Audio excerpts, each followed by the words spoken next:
grab some food. And registration and the wine wall for a little bit, and then we will reconvene. We'll open it up again. But we are going to start, so just get yourselves a drink, food, and we'll be with you in a minute. So thank you.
right. Welcome, everybody. It's so good to see everybody that came out tonight for Buzzy's 5th season of Give the Voice. If you're like me, go ahead and get it quietly and then find your seat.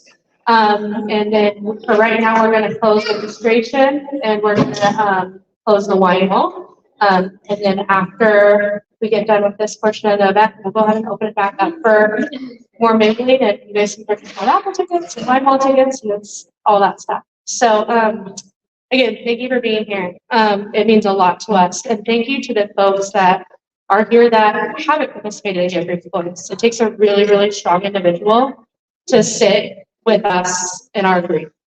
So that is huge for you guys to come and support an event that you think or is sad, but also if you talk to any of the families who have participated, they will tell you how much joy it's brought them. So throughout the night, you have heard a playlist, and in our interviews, Lisa asked all the families, is there something that has brought you comfort, whether it be a song, a poem, a piece of music? And they answer. And the weird thing about that is it's not like if you Googled songs about losing a child, it's never those. It is Wagon Wheel, it is Colder Weather, it's songs that are basically love stories. It's Beautiful Boy. It is songs that are just reaching and reaching and reaching for the meaning and to find symbolism and love and everything within this tremendous loss. So this is new and just theirs, right? Art is just theirs. The stories are just theirs. It's not something they're grasping with or having to reach for as much. But yeah, I encourage you. Every year when we do the interviews, there's always songs. Sometimes they're repeated, but I have a running playlist on my Spotify account, and I add them all to the list. And in the past, we've had piano artists who do like it as an instrumental. This is the first year we've just had music in the background with the lyrics and the words. So if you're here tonight and you participated in Give Group a Voice, look for your song because it's there. We've always, every single year, it feels like Give Group a Voice is a little different. We had the first year at a winery in downtown. The next year was COVID. Literally, we were on a plane coming back from Iowa on, I think, March 19th. Yeah. So we're coming back from Iowa March 19th of 2020, after we had just done 4 stories. So every year it just changes a little bit different. Last year we were downtown.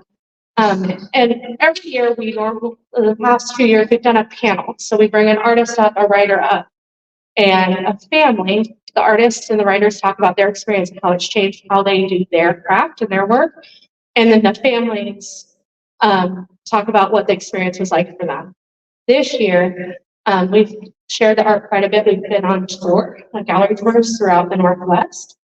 But this year, we're going to share the stories. So some of the families are going to come up and share with you guys their experience. And we also do beautiful reproductions of the art, and some of the art that's up here is reproductions or originals. So Lisa, our lead writer, is going to come up and introduce all the families, and we're going to hear from them.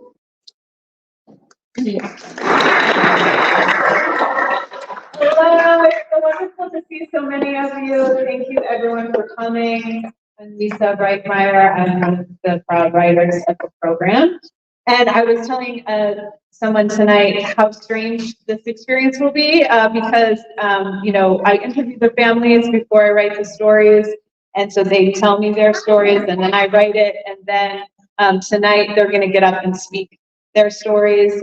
So it's a pretty full circle moment and it's really exciting. And I hope you enjoy the stories and poems that our families are going to read tonight. So the first story and the first speaker is Alex Kazi. She's going to come up and read her story.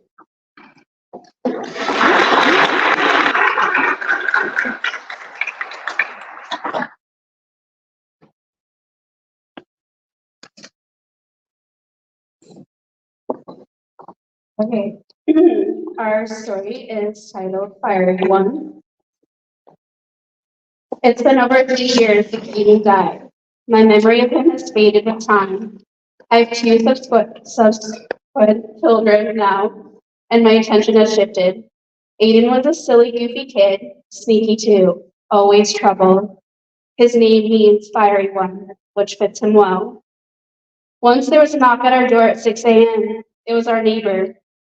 Aiden is standing in my front yard, the neighbor said. Aiden had kicked the screen from the living room window, then dropped down 5 feet to the ground, all on his own. He hated sleeping. He was always a terrible sleeper. Another time I had to call the police because I couldn't find Aiden anywhere. He was under my bed. He'd fallen asleep there. Aiden was the best big brother in the world. He even taught his best friend how to be a good big brother. He loved his little sister. She was 11 months old when Aiden died, but she talks about him like she remembers every moment they had together. There isn't a morning when I woke up without him next to me in bed. He'd find his way from his bedroom to ours, eventually, every night. When I woke up one morning, I didn't see it in our bed. I turned to my husband and said, Aiden's dead. I just knew. He was 3 years old. I rubbed Aiden's eyes. One of them was open, while my husband tried to resuscitate him. After the EMTs came and declared Aiden dead, I didn't speak for 6 hours.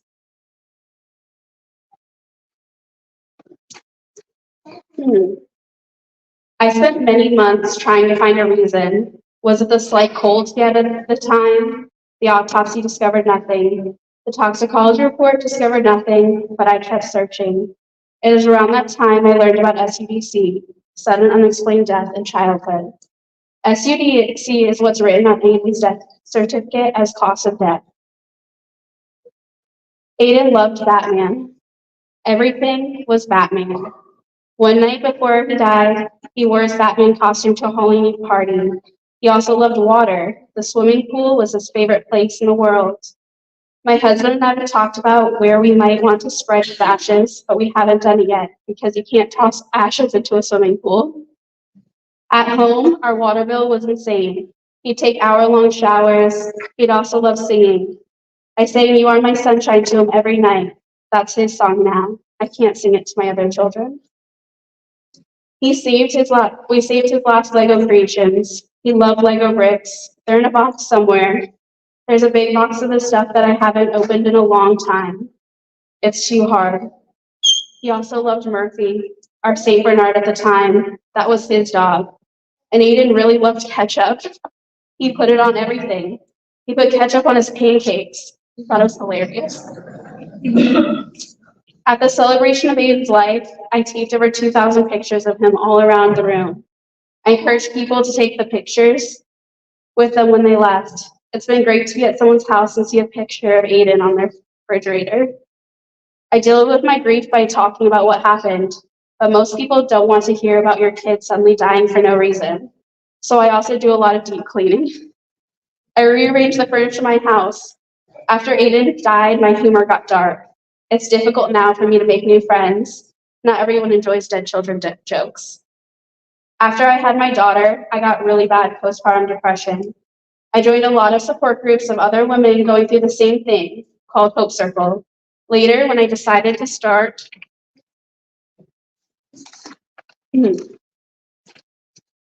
a support group for parents who had experienced the death of a child, I modeled the group after Hope Circle. The group is to create a safe space where people can talk without interruption.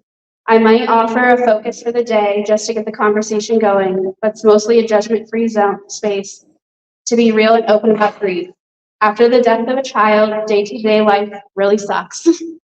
Accomplishing the most basic tasks takes so much effort. Being in a room with other people who understand that and who can talk honestly about what it's like, it's important to me.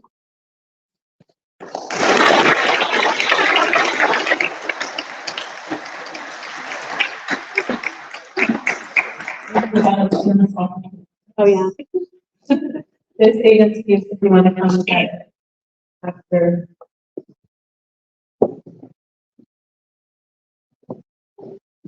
All right, next up we have Tiffany. She's going to come and share not her story, but something else she personally wrote about her son.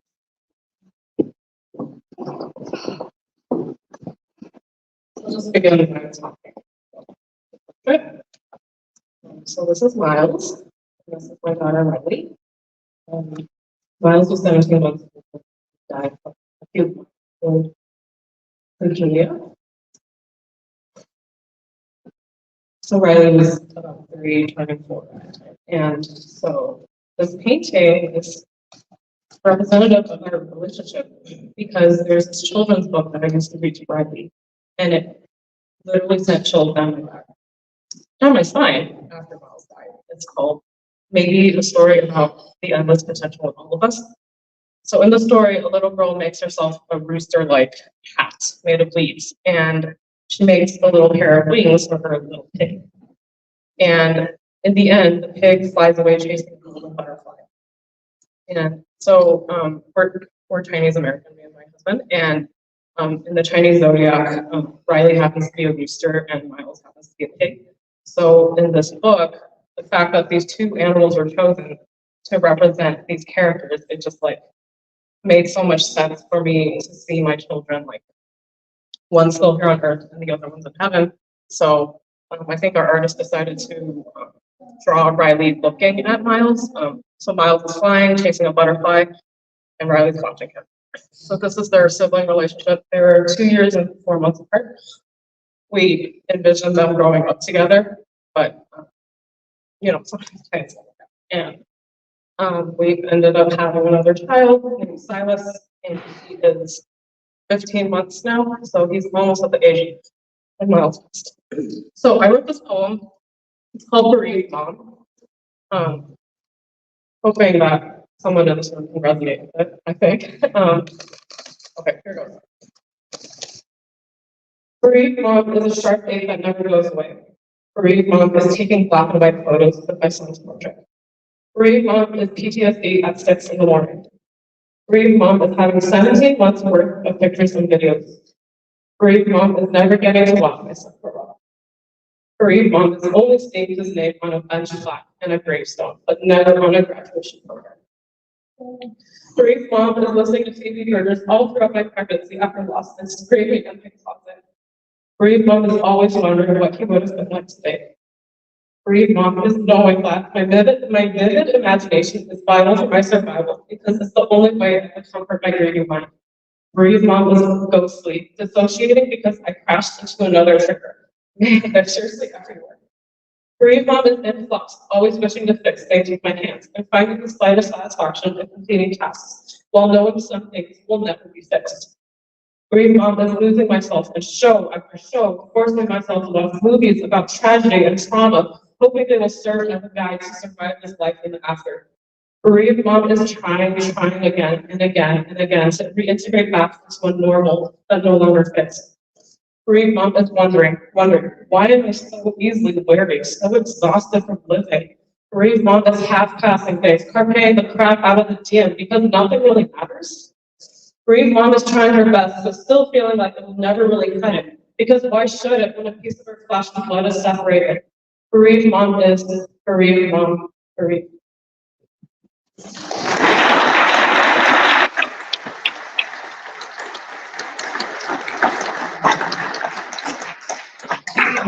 Thank you, Tiffany. All right. So oftentimes when we sit down with families, we interview both parents. So from the ghostwriter's perspective, this is, not a challenge, but an opportunity. And oftentimes the way that us writers will deal with that is by writing two sections. So one from the father's point of view and one from the mother's point of view. So next up, we have Bryson's parents to come and read their stories. And Shauna, I think you're going first. And then Brendan after that. Thank you. Oh, the art. I'm switching the art. I'll switch it first. Is that okay?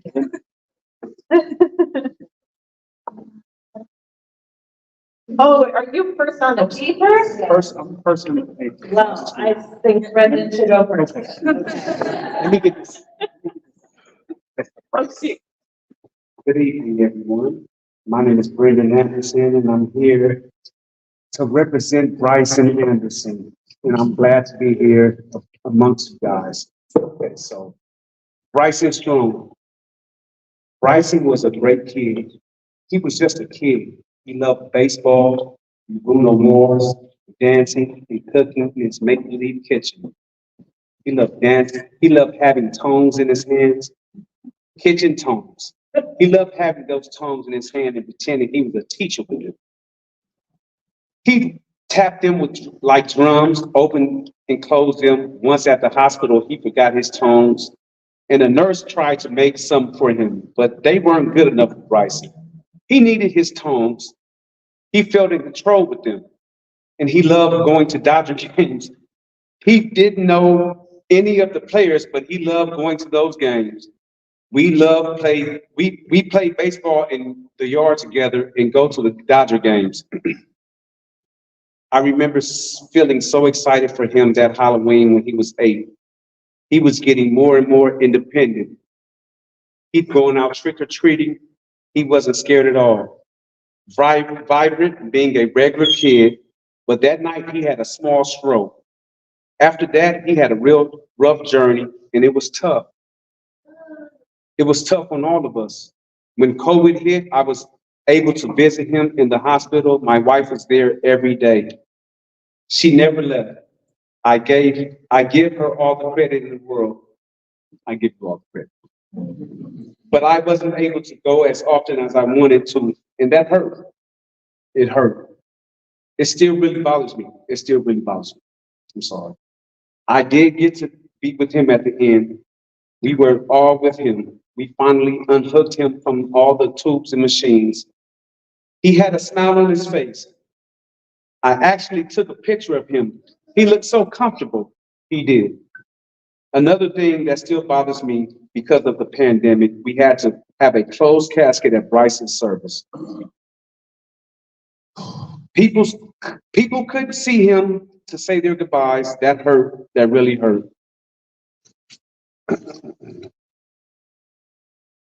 Because of Bryson, I met my friend John.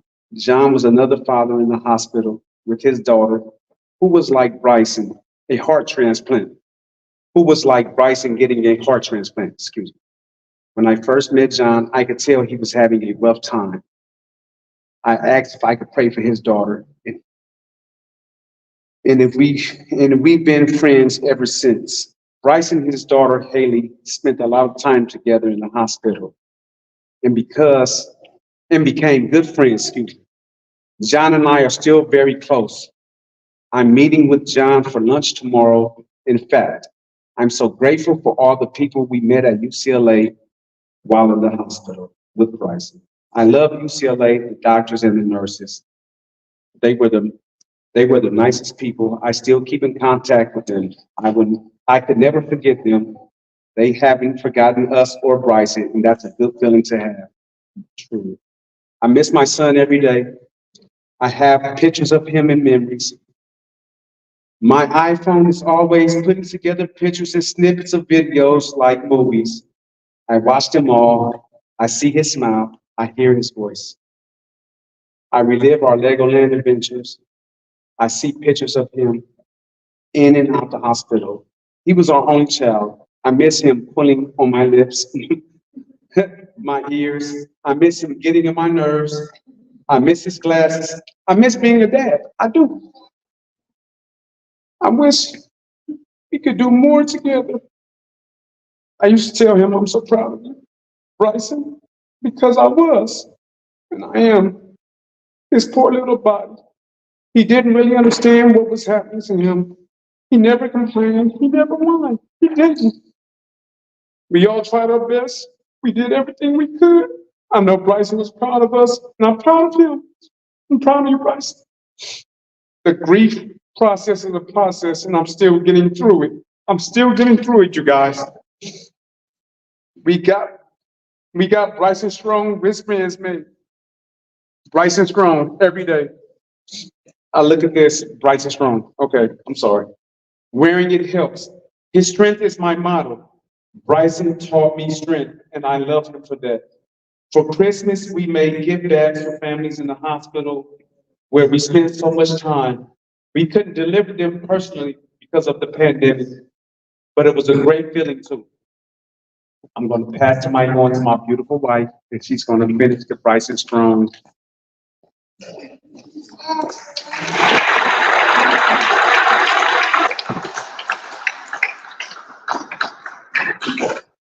So this is my journey from my perspective.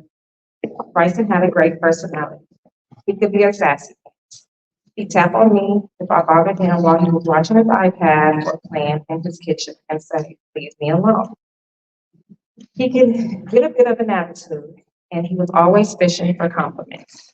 "Do you like my hair?" he'd say after he get a haircut. He'd take pictures of himself on my phone or pretend to be one of those YouTube influencers. "Press the button to subscribe," I hear him say. All these things showed me who he was or who he could be. I got a glimpse of who he would have been. When we started our journey through his illness, he'd stick his arm out for laughs. He was stoic. He went through a lot. I didn't think of myself as a strong person, and I didn't understand where he got all of his resilience. That's why we started saying Bryson Strong. Bryson Strong is a certain kind of strength. It's unique to him, but an inspiration for all of us. At 4 years old, Bryson got a pacemaker after being diagnosed with a rare heart issue. He was okay until 4 years later when he had a small stroke. In December, he coded. For 45 minutes, we didn't know if he was going to make it. The doctors told me to let him go, but I couldn't do it. I just couldn't do it. They worked on him, and he got a pulse back. His pupils responded. Nothing was wrong with his brain, but he was deconditioned. He had to learn to do everything over again.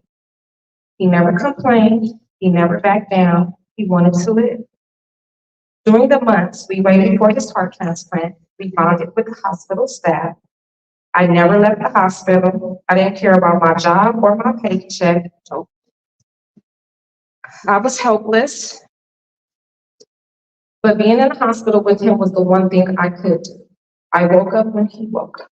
I never wanted him to feel alone. In April, he got a heart transplant. 2 weeks later, he was home. He bounced back so fast. He asked for pizza, macaroni and cheese, chocolate cake, and lemonade, all of his favorites. I watched pieces of him come back to life. In August, he went back to school. He couldn't wait to ride the bus. That was his favorite thing, seeing the bus driver, all of his friends on the bus. But he only went one day. By the time he got home from school, he had a fever. Soon after that, we were back in the hospital.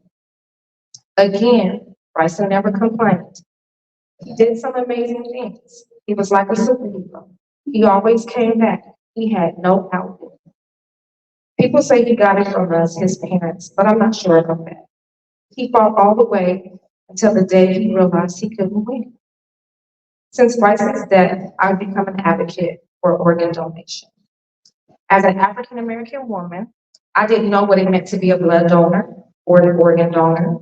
It's not something talked about a lot in our community, so I had no idea how much our community was underrepresented. But after Bryson received his heart transplant, I started to learn about the beauty of organ donation. Now I'm an organ donor myself. At Bryson's service, I encourage people to consider organ donation and blood donation. I want to speak about it to educate and destigmatize what it's all about, because the heart Bryson received was truly a gift.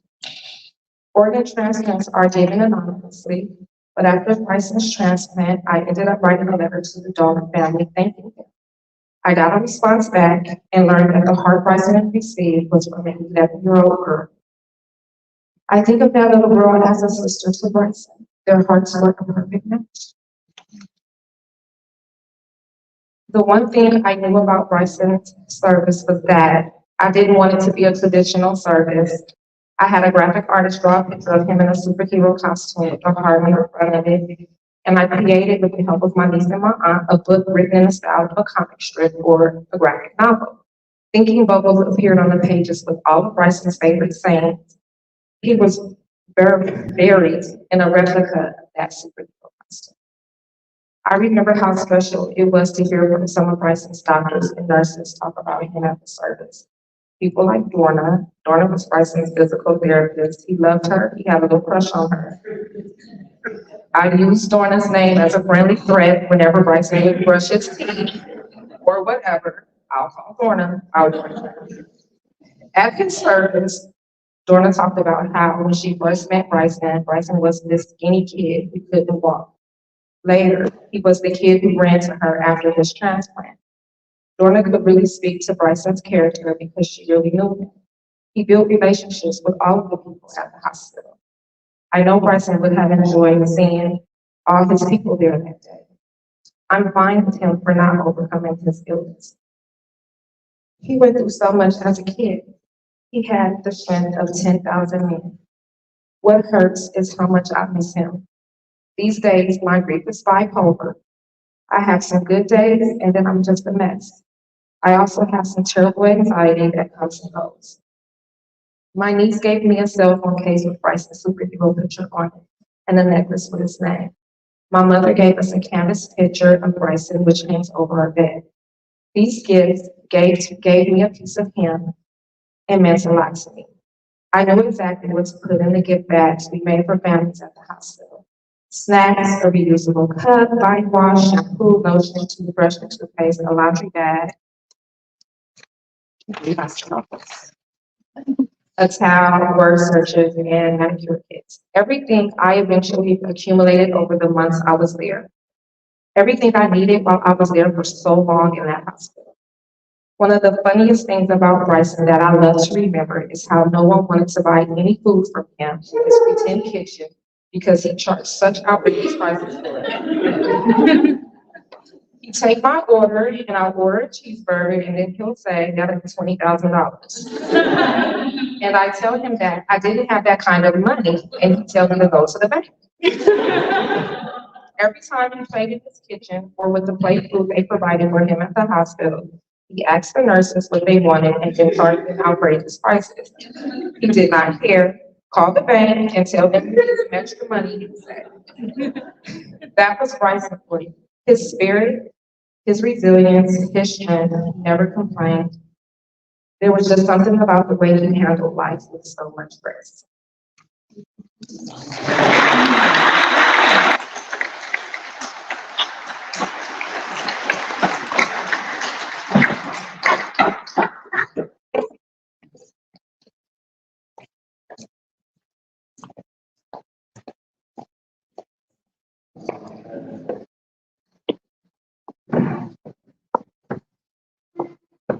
This is the one that works. I'm gonna take it off of me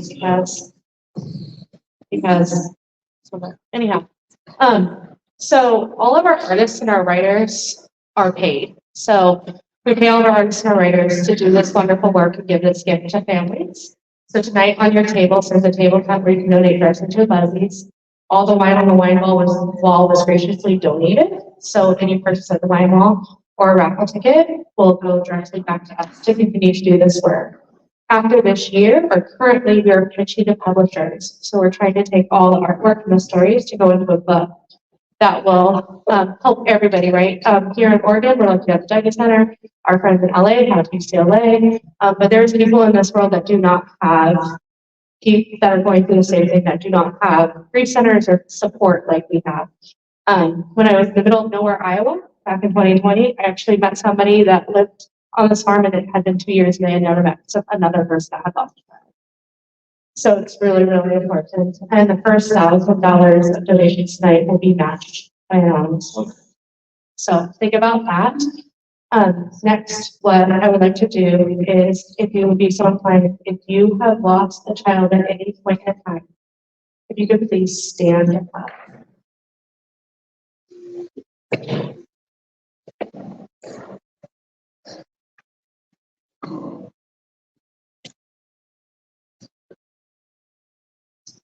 So if you look around the room, these people are not stronger than you. They don't have more strength. They don't have more grace. A lot of times when you lose a child, you say, "You're so strong, I could never handle it."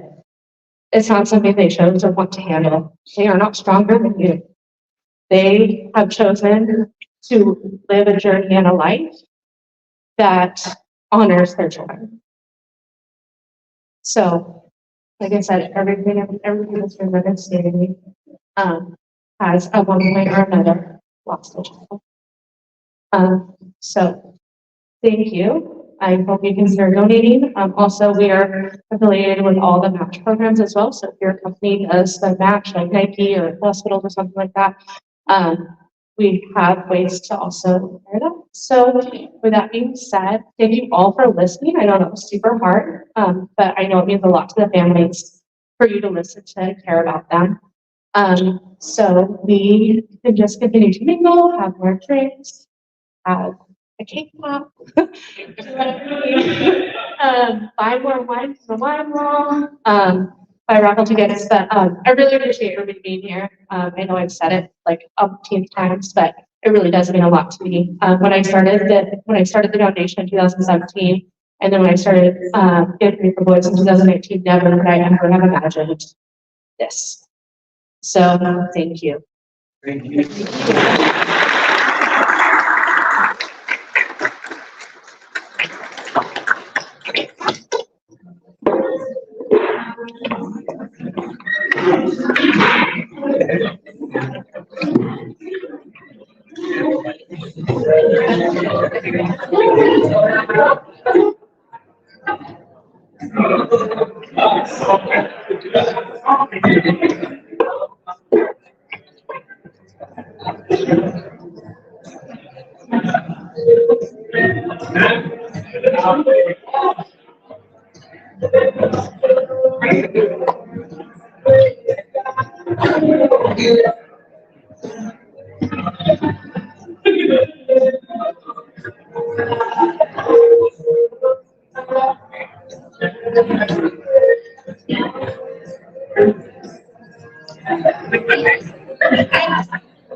Want to sing on the mic?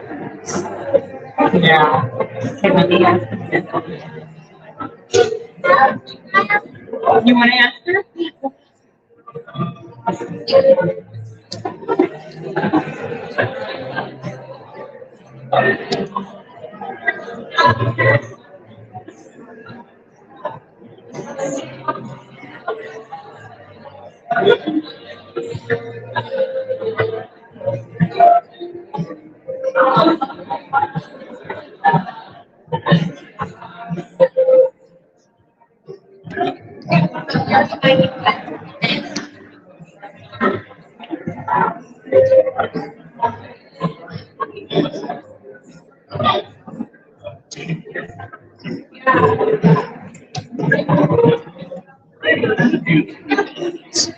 We're live if you guys want to be on camera. I guess not. It's okay. Sorry, I'm interrupting you guys.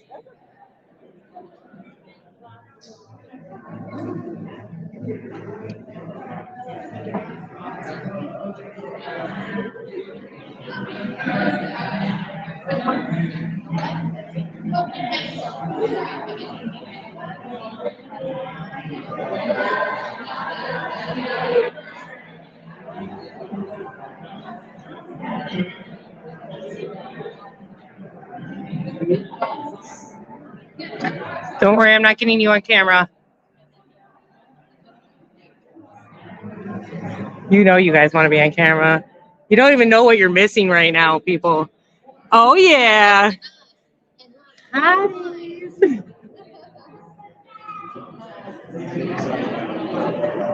I'm not putting you on camera, don't worry. Unless you want to be. Unless you want to be.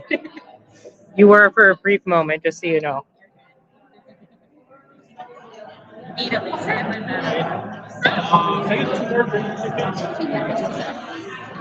Oh, wow, this is beautiful.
Just getting your feet, don't worry about it.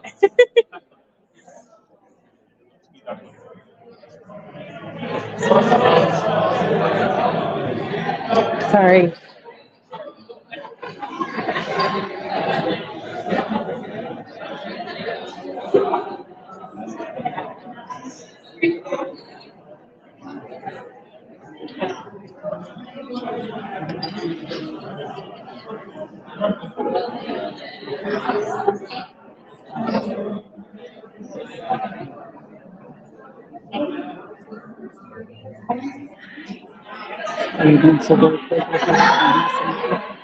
Yeah. No. I am live right now, so everyone can hear us. I'm talking to my surrogate mom. Her name is Sue. She's wonderful. All right. Well, I would not going to mess with your work, daughter. It's okay. I expect wine by the fireplace.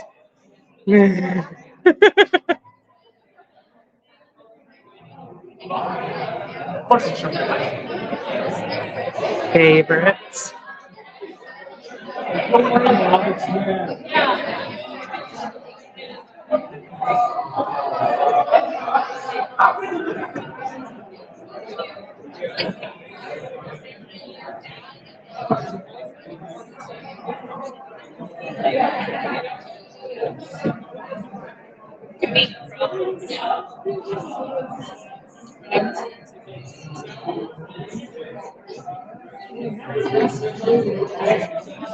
Is that live? Yeah.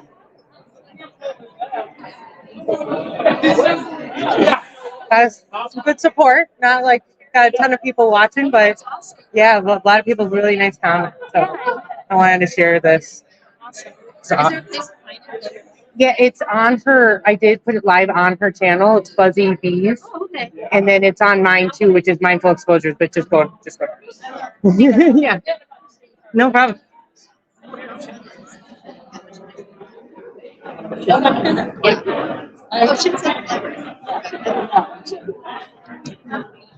So yeah, she's her.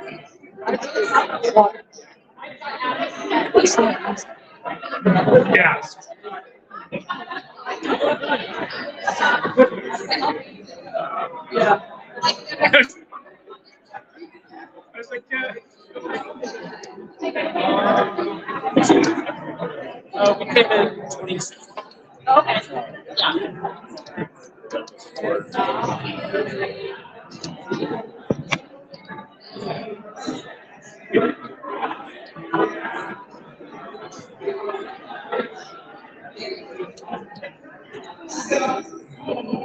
Hi. Want me to find Amanda for singing? Give me just a second, okay? I just got to finish doing this. I'm filming. I'm going to show everybody who helped. Oh. I was going to help her so she could sing. I heard she just. If mom says it's okay, I will ask Amanda.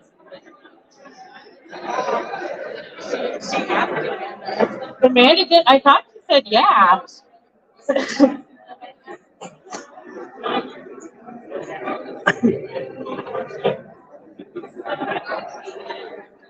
Do you want to go on stage to do it?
Thank you.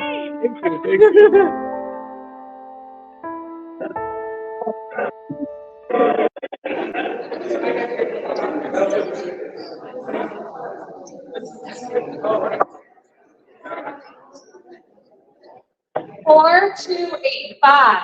4285. Oh. Thank you. Uh-huh. All right, guys. So I want to thank you again for coming. We have, I guess, last call-ish. I think we're doing like 9, what time? 9:15 on the bar? 9:15 on the bar for last call. And then there's still tons and tons of wine wall for the lots of wine. So get that and have fun. Enjoy each other.